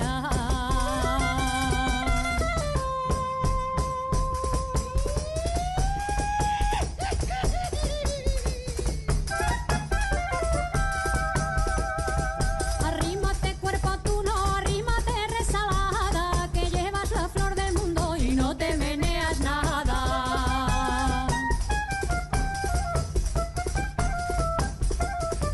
Tienes pecas en la cara y dices que son de arroz, no te pongas comestibles, ¿dónde voy a besar yo?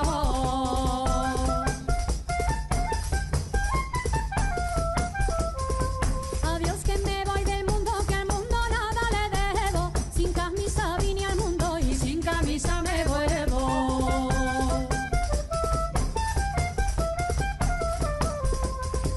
¿Cómo quieres que te quiera y con cariño te trate, si tienes el alma sola repartida en varias partes?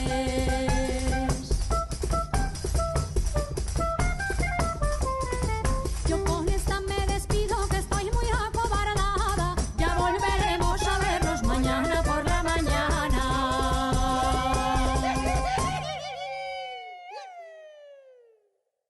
Nosotros, por desgracia, además estamos rodeados de una serie de provincias que nos quieren comer un poco la tortilla. Entonces, claro, esas reivindicaciones de lo que es burgalés, lo que es pasiego, lo que es euskaldun, etcétera, etcétera, son un poco complicadas, ¿vale?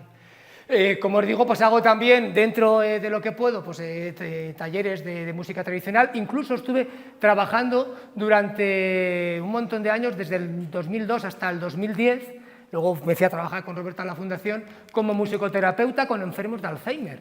Y esto fue muy importante porque, bueno, sabéis que en el caso de los recuerdos musicales se guardan en una parte del cerebro que no les ataca la enfermedad. Gente que tiene 90 años pero que piensa que tienen 6, ya sabéis que se desaprende incluso hasta deglutir, o sea, hasta tragar saliva, pero en cambio los recuerdos musicales, y, ¿sabes?, pueden tener para ellos 8 años y vivir con sus padres, y lógicamente tienen 90, tienen ya nietos y bisnietos, y resulta que se ponen a cantar contigo y cantan temas como ese que acabamos de escuchar, no los clavelitos con los que siempre empezaba, porque lógicamente les resultan muy complicados. Con mi sobrina, o sea, de tal palo tal astilla al final, y alguna vez haciendo algún concierto de música tradicional, en este caso fue para el taller de instrumentos insólitos. Como os digo, también trabajo en el taller, en el departamento de dinamización de patrimonio inmaterial de la Diputación. Como etnógrafo, aquí, bueno, pues en la exposición que me encargó el Ayuntamiento, como os digo, en el Monasterio de San Juan. Y también fui, en este caso, bueno, pues candidato a los premios que organiza la 8 de Castilla de Burgos. Y bueno, pues eso, claro, luchaba contra David Pereñas Sáñudo, que bueno, es una maravilla del del norte de Burgos, del Valle del Osa, y director de cine, y contra, lógicamente, pues por 10 años del Museo de la Evolución Humana. Pero bueno, solamente con tener ya esa nominación pues me hizo muchísima ilusión, ¿no? Porque por fin y por primera vez se dieron cuenta en unos premios de cultura, en este caso en el apartado de la cultura, a los burgaleses del año, pues que la indumentaria tradicional o la cultura tradicional era importante, ¿no? Esto es del poco merchandising que tengo, ¿no? Pues mis tarjetas, pues donde, bueno, pues en cierto modo pues me doy un poquito de publicidad. También he tenido durante 10 años un programa de radio y también soy colaborador de la 8 para vender el folclore, la cultura tradicional, pero todo en plan colaboración, es decir, nunca había gente que se pensaba que trabajaba en la radio y en la tele y nunca he cobrado un duro absolutamente de los medios. Yo he tenido un programa semanal de más de 60 minutos sobre cultura tradicional y folclore que todavía se sigue poniendo. Dejé de trabajar desde que empecé a trabajar en la Diputación porque tenía que ser los jueves por la mañana, pero lo siguen reponiendo. Ayer en el pueblo que fui, pero tú eres el de la radio, si te escucho todos los domingos. Digo, sí, porque están reponiendo todos los programas. Y ya viene Davinia, o sea que yo ya no soy Davinia, ¿vale? O sea,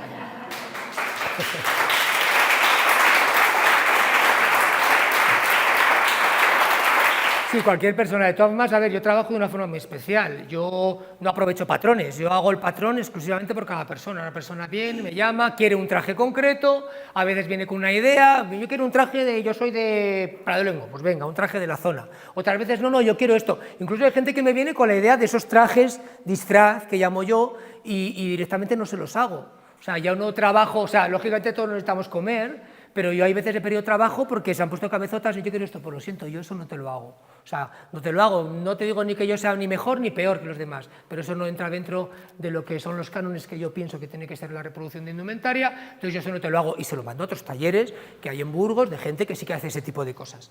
Una vez que viene ya elegimos la tela, pues le paso más o menos un presupuesto y busco el material. El más idóneo, y como por eso también a veces que yo no me puedo cargar con mucho material aparte, porque lo que os digo, puedo comprar una pieza de 80 metros de tela y utilizo 10 o 4, ¿y qué hago con el resto? Me puede servir, pero claro, a mí me gusta que el traje sea eso, una artesanía pura, y con todos los complementos, es decir, las joyas yo no las hago, las sedas estas yo tampoco, pero busco a ver si alguien, aunque cueste un ojo de la cara, pues me lo puede hacer para que la persona salga con el vestido perfectamente reproducido.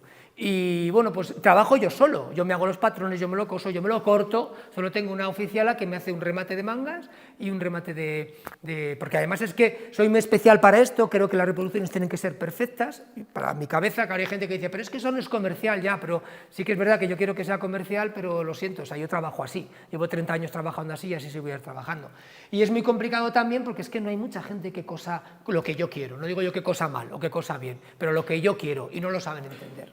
Entonces, como no lo entienden, pues bueno, hasta que no he dado con alguien que me pueda ayudar en un momento dado, que cobra su buen dinero además, pero lógicamente, pues, y ya está. Entonces, esos son los clientes que vienen, a veces grupos de danzas. Me gusta también, sobre todo, hacer las cosas muy individualizadas, como os digo, el patrón es el de cada uno, con el cuerpo de cada uno, de hecho termino, el momento que tengo mucha manía, pero el momento en que termino un traje, directamente un poco como rompo el patrón, o sea, se acabó, ¿no? Es decir, ya he acabado el trabajo y otro, no me cuesta hacer patrones, o sea, patrones de estas características, porque hay gente que me dice, ¿por qué no hacer trajes de novia al uso? ¿Por qué no haces...? Porque no me veo ahí, no sé si lo hago bien o mal, pero a mí lo que me gusta es hacer esto. Y bueno, pues si pudiese ponerlo de la tienda, pues lógicamente venderíamos también aparte ese tipo de materiales, claro, ya no solamente es el encargo. O hacer talleres, que me parece interesante, porque digo, hay mucha autosuficiencia dentro de este tipo de cosas. Yo me hago mi traje, yo me lo coso, yo me no sé qué. Pues bueno, si por lo menos te dejas asesorar y puedes hacer una reproducción buena de la indumentaria, pues mucho mejor, ¿no? Porque os digo que es verdad, pero es un carnaval, o sea, lo que se ve por ahí a veces es madre mía. Lo de las cintas de seda, pues estaba años y años y años hasta que he conseguido que me las reproduzcan. Problemas con el proveedor, que a veces dices, mira, tiras la toalla. A veces compras piezas antiguas, lino, que la gente te vende, sábanas, aprovechas, pues yo a veces, claro, para hacer un justillo, un chaleco, una cosa así, no hace falta mucha tela, pues en mercados de repente encuentras un trozo de tela. Hay gente que sí que está reproduciendo algo ahora por la zona de Valencia, en el caso de los terciopelos, labrados, las sedas, son todos sucedáneos, porque al final no son tejidos, ya nadie trabaja los telares manuales, es muy complicado, o cuestan muchísimo dinero los materiales, porque claro, en mi caso es que yo reproduzco indumentaria, pero necesito unos buenos materiales, y a veces lo que te puedo cobrar de churas, o sea, te puedo asegurar que el 60% o más es de materiales, y el 40% es lo que cobro yo, o sea, que es que a veces no salen las cuentas. Y claro, cuando tienes que hacerlo facturado, pues lógicamente hay que meterlo. Entonces, claro, aun sabiendo que no te pagan ni siquiera las horas, porque es imposible, o sea, a veces no me sale la hora ni a 2 euros. A 2 euros ni a 3 euros porque yo, claro, es que todas las cosas hay que hacerlas como hay que hacerlas. Incluso trabajos de cordonería, de alamares, pues he aprendido a hacer una especie de macramés para reproducir las piezas antiguas. Veo la chaqueta y tú haces, no he podido traer, os digo, ninguna, porque o una que tenía se la dejé a un amigo para las fiestas de San Pedro y todavía no me la ha devuelto.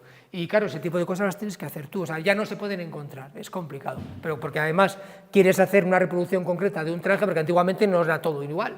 O sea, las modas, aunque todo el mundo vestía de unas características concretas en una zona determinada, lógicamente, por eso se ven los trajes de la Ribera del Duero, los trajes de la Sierra y tal y cual, pero cada uno con la capacidad económica que tenía y, lógicamente, con el gusto. Entonces, claro, a mí no me gusta uniformar, o sea, huyo de absolutamente de todo. Por eso también lo que os decía, vuelvo a repetir, que no coger algo que luego tenga que vestir a todo el mundo con esa misma tela, porque no. Entonces, por eso trato a veces, aunque salga más caro, pues de buscar en concreto para hacer una pieza concreta o dos y ya está. Estaban restaurando la catedral y la catedral tiró las cortinas de cubrir las rejas de la capilla de Santa Tecla hechas en 1770 en Valencia y estaban en la basura. Entonces llamé a Roberto, vinieron con un camión porque no podíamos cargarlas y bueno, pues con esas piezas pues reproduzco cosas, ¿vale? Y me dijo cuando vino el del camión a recogerlo, dice, uy, pero si ya es la segunda vez que vengo. Digo, ¿y qué has tirado en la primera? Digo, mira, no quiero que me lo cuentes. Pero el Cabildo Catedral mandó llamar y a veces es verdad, las parroquias, los pueblos, pues tiran esto, era un paño humeral y es una tela que se llama carpio, muy valorada, que se tejió en 1880 en Valencia, en 1870 y bueno, pues lo iban a tirar en la iglesia de mi pueblo y con eso pues puede reproducir esta chaquetilla de danzante. También es verdad que hacer las reproducciones con este tipo de material son piezas antiguas, las telas, y claro, no tienen esa durabilidad que tiene, entonces claro, ya son cosas un poquito de capricho para ponerte en un momento dado y tal, no para tener mucho uso, ¿no? Es decir, si es un grupo de danzas o que está constantemente yendo a un sitio a bailar, a pegar roce, no sé qué, sudada, pues con este tipo de telas no. También es verdad que hay mucha gente que ahora, sobre todo, afortunadamente viene a hacerse reproducciones para vestirse, aunque no tenga nada que ver con los grupos de danzas, porque yo que sé, en Burgos, pues el día de San Lesmes, que es el patrón, el 30 de enero, pues todo el mundo se viste, o en la ofrenda de flores, ¿no? Entonces, donde bueno, pues hay gente que viene y se hace este tipo de prendas y bueno, pues está bien, porque ya las guarda. Me cuesta un poquito pues hacerles entender que hay que peinarse bien, que no hay que maquillarse como una puerta, que no parece esto el Día del Orgullo, pero porque al final la gente, es otro de los grandes problemas, que a veces lleva buenas reproducciones, se las haga yo, se las hagan otros o ellos, pero luego van pues eso con una estética totalmente actual. Y claro, yo pues siempre lo digo, o sea, cuando llegan carnavales y yo tengo que vestir de griego y me no importa ir literalmente en pelotas con una sábana puesta tipo clámide y una corona de hiedras en la cabeza que he cogido de los chinos y voy escantado de la vida, pero en cambio dices que tienes que ponerte indumentaria tradicional como Dios manda y uñas pintadas, pintada con una puerta maquillada. Sí merece la pena y cada vez hay más gente que viene y además viene con una idea preconcebida de lo que era antiguamente, porque un traje de estos prácticamente la gente se lo hacía para casar. Mucha gente se casaba con estos trajes, no con los trajes de novia, y no como ya hemos visto hasta los años 40 de negro, sino con el traje tradicional amarillo, rojo, etcétera, etcétera, y lo utilizaba porque, claro, son modas que perduraron durante 60, 70, 80 años. Incluso cuando tú heredabas en el siglo XIX una prenda antigua, es que la seguías usando, no es que la guardes ahora de recuerdo porque era de mi madre y mi abuela, no, es que tu abuela se ponía esa saya, tu madre se ponía esa saya, y tú el domingo para ir a misa y bien guapa y al baile vas a ponerte esa saya. Entonces hay gente que todavía ahora sí que está viniendo luego con esa idea de decir, bueno, pues quiero tener yo un traje que luego herede mi hija y que luego herede mi nieta, ¿no? Y sí que entonces por eso mismo pues entienden que eso pueda costar un dinero, pero bueno, hasta cierto punto un dinero, porque es que no es tanto, es que tú empiezas a pensarlo y dices, pues bueno, es que al final, o sea, ni la hora, ni el material, ni nada, no te sale nada. Yo soy de Abeniancabo, tengo 29 años y vengo de un pueblito cerca de aquí, de Soria, llamado San Leonardo de Yagüe. Bueno, pues todo empezó estudiando bachillerato de artes en Soria, y después me fui a Burgos a hacer diseño de moda. Una vez allí, pues bueno, hacíamos varios proyectos de varias asignaturas, tanto individuales como grupales. Uno de ellos fue Quijotes de Cristal, que fue hacer la indumentaria para Cronómetro Vudú, un grupo de música. Estuve ayudando como vestidura durante 3 años para la pasarela de Castilla y León, y bueno, pues siempre veíamos el momento de ver cuándo nos toca desfilar a nosotros. Entonces fue en tercero que fuimos a hacer una pasarela a Medina de Pomar. Nos mandaron inspirarnos, como Burgos fue capital gastronómica, en los productos alimenticios. En mi caso me tocó la patata de Tardajos y bueno, hice 4 looks inspirados en la patata, con tejidos de rafia. La colección se llamaba Fécula porque hice macramé con fécula de patata. Y bueno, el premio era una beca en la Central St. Martin, la Escuela de Arte de Londres, en la que gané el premio, en la que fui a hacer fotografía y estilismo de moda. Bueno, hicimos fotografía tanto en interior como en exterior, y ya una vez volví a Burgos, realicé mi proyecto final de carrera de bañadores. Fue la primera colección que se hacía de baño en la Escuela de Arte de Burgos. Me inspiré en Andalucía, en el arte andaluz, entonces eran todo estampados textiles, bañadores... a ver, espera, os voy a pasar alguno para que lo podáis ir viendo, si queréis pasarlos. Vale, iban todos muy armados. Ese es de tu talla, Fernando. Sí, ese era de esta colección. Os voy a enseñar algunos otros. Van todos, pues eso, muy armados, con ballenas, con aros, todos hechos realizados en licras. Vale, esta sería la colección, costaba con 20 looks, pero bueno, al final en el desfile se mostraron solo 6 de ellos. Y claro, hay mucho proceso hasta que tú lo muestras en una colección. Pues diseñas pues igual pues 300 bocetos, diferentes colores, texturas, materiales, hasta que decides cuáles son los que vas a presentar en el proyecto. Esta fue la pasarela de Castilla y León, que se realizó en la Escuela de Arte de Burgos. También desfilé en la pasarela Tribu con la misma colección en la Catedral de Burgos. Después estuve trabajando en Ori, que es la empresa de lencería y baño en Burgos. Hicimos trajes pues para Irina Shayk, para Supervivientes, que los llevaba Lara Álvarez. Y después empecé a crear mi colección, mi marca. Estuve trabajando pues, en bares, preparé mi propio bar de hostelería pues, para poder financiarme todos los desfiles. Pues esto fue en la pasarela de Benidorm, como os digo, es el Premio Nacional de Moda Baño, fue el primer año que se hacía y bueno, fui accessi de esta colección. Aquí tenéis algunos de los diseños. También quiero que veáis pues la licra, que bueno, pues sí, bueno, para que vean la colección. Sobre licras blancas se hacen dibujos, diseños propios, los que se manda a estampar y luego pues se posiciona cada patrón pues para realizar el bañador según la textura y la forma que queramos. De cada modelo hice un bikini, un bañador, después estuve en FIBO, que fueron unas conferencias también sobre jóvenes emprendedores. Y por último fue la pasarela de Alicante. En este caso fue una colección más completa, desfilaron 15 looks. Esto os voy a enseñar alguno más. En este caso también me inspiré en Andalucía, cada diseño es propio, son patrones únicos, no se ha hecho no se ha repetido ninguno y bueno, estaban hechos pues, sobre la talla 38, que era la talla de las modelos en este caso.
Sí. Bueno, esto es la parte del backstage, que es lo que no se ve de los desfiles. En este caso fue el de Alicante. Vale. Después pasaríamos a la colección de Terra Natura. Celebraban el 25 aniversario para Terra Natura Benidorm, entonces me encargaron de hacer una colección diseñada sobre ellos, ¿no? Sobre la fauna y la flora.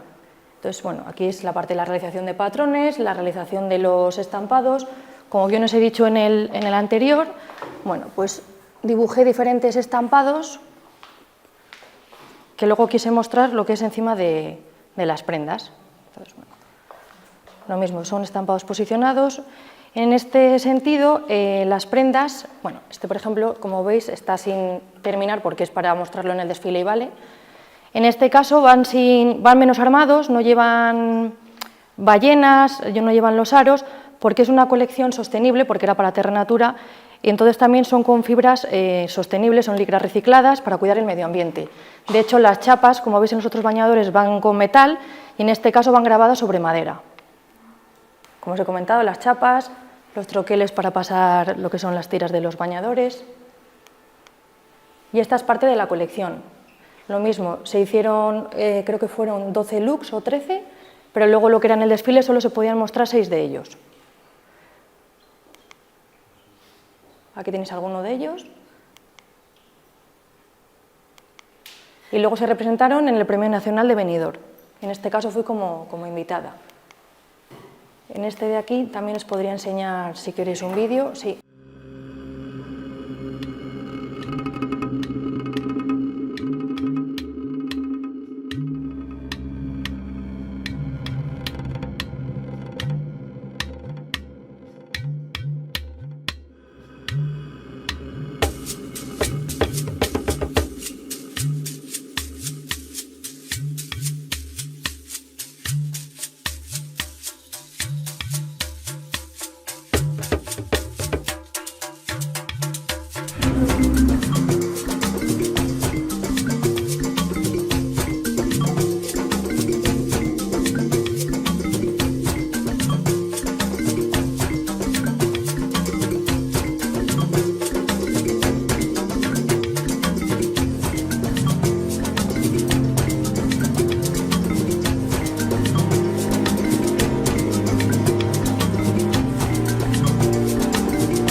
Luego esta es la última colección que realicé, fue justo en la pandemia, es la colección más comercial, más de básicos, más ponible, y esta es la que sí que he hecho ya más en reproducción, lo que es para venta, aunque tampoco se han realizado muchos modelos de cada uno, porque han sido como unos 10-15 de cada.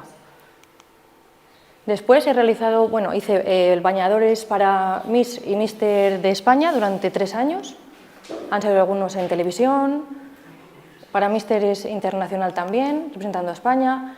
Luego salió en revistas nacionales e internacionales como la de Lucis Magazine, que es como equivalente a Vogue en España. Me llamaron para desfilar en Oxford Fashion Studio en Londres, París, Nueva York o Milán, a elegir una de ellas. He estado en Cibeles, pero con Andrés Ardá, cuando trabajé para ellos, para Hanro, con Dolores Cortés estuve también ayudando, y en Momad. Después volví a mi pueblo, hice un estudio de diseño y tatuajes allí. Tatuajes es porque es mi hobby, entonces bueno, en mis ratos libres me saqué el título de tatuadora y bueno, pues iba tatuando a la vez que diseñaba. Y actualmente pues estoy en la UNIR, he vuelto a la universidad y estoy realizando un máster de marketing digital para seguir formándome. He dejado un poco más parado la parte del diseño. Y bueno, estoy en una empresa que se llama Fígara, que es de comunicación y eventos, y bueno, pues yo llevo el tema lo que es de páginas web, de redes sociales, pues en el que llevamos a varias influencers como Victoria Federica, María Pombo y demás, y bueno, eso es lo que estoy haciendo actualmente. Ayer, por ejemplo, estuve en un festival en La Rioja, en un festival de música indie, y bueno, pues llevando la parte de comunicación. Y esto sería todo. Siento haberlo explicado un poco rápido, pero es cierto que a mí la puesta en escena me cuesta un poco más, y bueno, a mí lo que me gusta es diseñar y quizás estar más pues, creando detrás de cámaras. Sí, la producción ahí he tenido muchos problemas porque me costó mucho encontrar talleres. Todo lo he hecho siempre nacionalmente, o sea, en España, tanto los tejidos, la estampación y la producción. Entonces, los talleres, por ejemplo, en Barcelona y Madrid me pedían grandes producciones de 1000 por talla y color. Entonces eso era inviable, porque tampoco tenía económicamente ni luego lo iba a saber si lo iba a vender. Entonces fui buscando pequeños talleres, por ejemplo, la primera colección me ayudaron en Ori, la segunda lo hice con una amiga en Soria, pero me tocaba, porque no eran talleres dedicados a baño, me tocaba ir con ella, explicar lo que quería hacer y bueno, pues ambas, yo le hacía los patrones, pues iba cosiendo según le iba diciendo pues cómo tenía que ir haciéndolo. O sea, lo que es un taller como tal de baño no he encontrado en España. También hay mucha gente que luego pues me ha engañado, pues con las colecciones han quedado tejidos, entonces en ese aspecto sí que me ha costado mucho. Y bueno, ahora encontré un taller en Madrid, que sí que es cierto que para lo que es la producción más comercial sí que me la realizan, pero que vengan tan armados como para los desfiles, no, ahí tengo que hacer de uno en uno de manera más artesanal. Pues es que yo a día de hoy sigo buscándolo. Ahora que has dicho lo de los maillot y trajes deportivos, es el taller que me lo realice a mí, pues justo son especialistas en eso. Por ejemplo, este triquini me lo hizo ese taller, pero si te das cuenta está muy bien confeccionado, pero no lleva lo que son aros, no lleva ballenas, sí que lleva para meter copas extraíbles, pero no lo que es, pues como los que habéis visto del desfile, por ejemplo este que me queda aquí, este también me lo hicieron allí, este bañador, que son muy comerciales, pero sí que es verdad que, por ejemplo, va menos armado. Entonces, a la hora de preparar uno más armado, se hace lo que es exclusivo para una persona en concreto, pues eso, de manera pues eso, más artesanal, que pueda llevar pues todo. Claro, que eso es lo sus que ballenas, los armados, sí. Una bailarina reclama, que sí, esté todo bien exacto. armado, que no se mueva. Claro, a mí me ha tocado, ya te digo, hacer de uno en uno, irme yo con, pues eso, con la modista y hacerlos a mano. De hecho, estas flores pues las fui haciendo yo una a una, las fui confeccionando y demás. O sea que en eso aún sigo teniendo, ya te digo, problemas y buscando. Porque los que sí que se dedican a ello, pues por ejemplo, pues Ori, Dolores Cortés, tienen sus propias empresas, sus propios talleres, pues con modistas, patronistas y de todo especializados en ello. Sí, porque al final con las copas, el forro para que no se te transparente, la licra, que pones una o dos capas, es verdad que le cuesta mucho más secar. Sí que se está trabajando mucho en ello, pero bueno, se ha ganado bastante, pero aún hay que seguir investigando. Sí. Sí, exacto, y no es lo mismo la licra, lo que es esta lisa, una estampada, y por ejemplo, como estábamos comentando, esta que es en piqué, que esta por ejemplo sí que seca mucho más rápida, al ser de piqué, pues seca mucho antes que igual una licra que es sintética.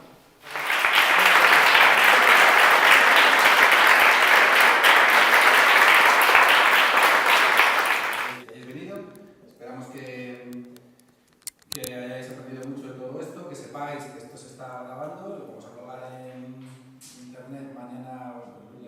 martes y podéis difundirlo para que la gente que no haya podido venir pues aprenda de todo lo que hoy nos estáis enseñando. Y como reto, pues yo propongo que con la inspiración tradicional de Alfonso, la línea sea capaz de hacer un bañador de lana que se seque pronto y que se elabore en los talleres de Prado Luengo, ¿no? Que sería lo ideal. Así que, y si eso lo tiene que financiar a Galsa, que es el colchón económico que decías tú, pues lo hacemos, nos comprometemos a financiar un proyecto I+D. Lo va a decir el alto que lo ha dicho en bajo. Sí, que sí, ha dicho que sí. Que sirva para competir.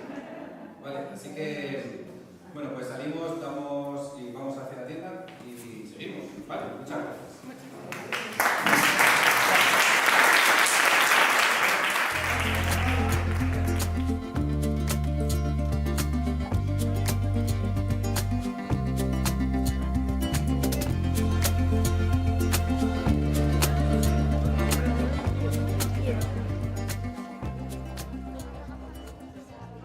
Firmemente que este momento tenía que llegar.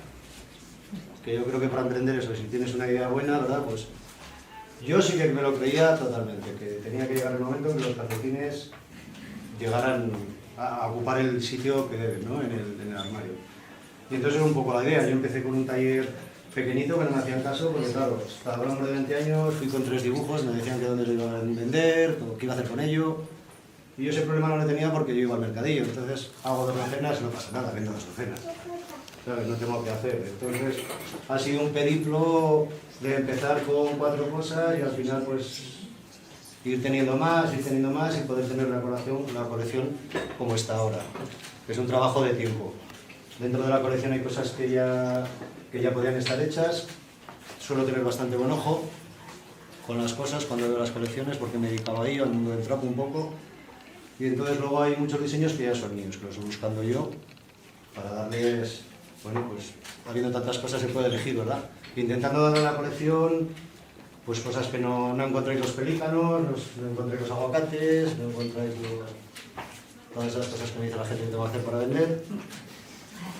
Luego el algodón, yo empecé con un algodón peinado, de calidad, y ahora es un algodón orgánico, que me ha abierto pues mucho mercado a la hora de meterme en otros sitios o hacer otro tipo de ferias, que era una cosa que yo quería también. O sea, está dentro del proyecto y digo, bueno, pues yo quiero tener un algodón orgánico. Ojalá llegue el día en que pueda comprarlo yo y elegir el sitio donde yo creo que lo hacen reuniendo las condiciones, ¿verdad? Que eso, pues, esto es muy difícil, el camino es muy largo. Si quieres hacer una cosa bien, yo con ellos, por ejemplo, es muy difícil.